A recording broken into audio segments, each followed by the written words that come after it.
Hitik na sa mga aktibidad ang pagdiriwang ng araw ng Davao nitong weekend. Kabilang sa mga nakisayang ilang Kapuso stars sa pangunguna ni primetime Queen Marian Rivera.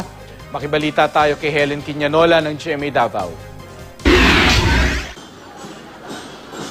Libo-libong Davaoenyo at mga turista ang nagsama-sama sa pagdiriwang ng ika-77 anibersaryo ng pagkakatatag ng lungsod ng Davao.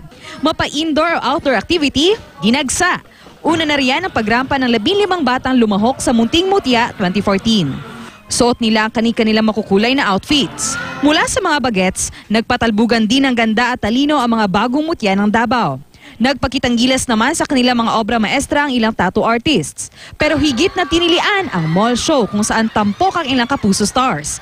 Una na riyan ang Carmela stars na sina Marian Rivera at Alden Richards.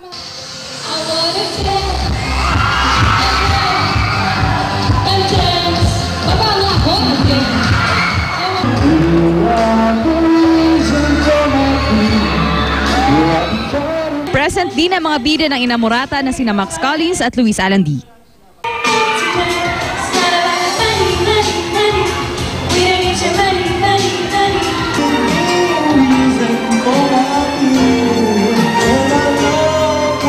Nagpakilig din sina Dennis Trillo at Lauren Yang.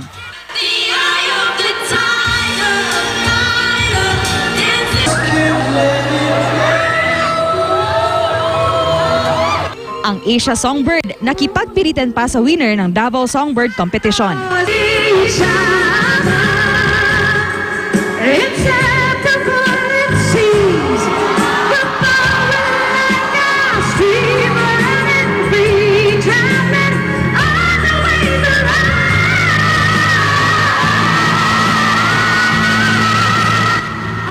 Hindi rin alintana ng mga Davaoenyo ang tindi ng sikat ng araw para abangan ang parada ng mahigit 200 grupong lumahok sa Parada Davaoenyo. Todo indak din ang mga kasali sa sayaw sa daan o sayaw sa kalsada.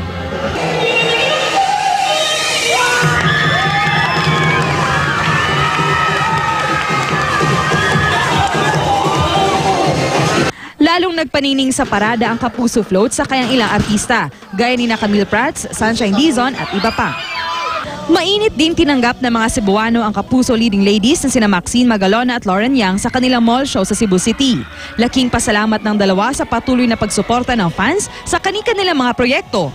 Pangako ng dalawa, lalo pa nilang pagbubutihin ang kanilang trabaho para sa kagagalak ng kanilang mga tagahanga.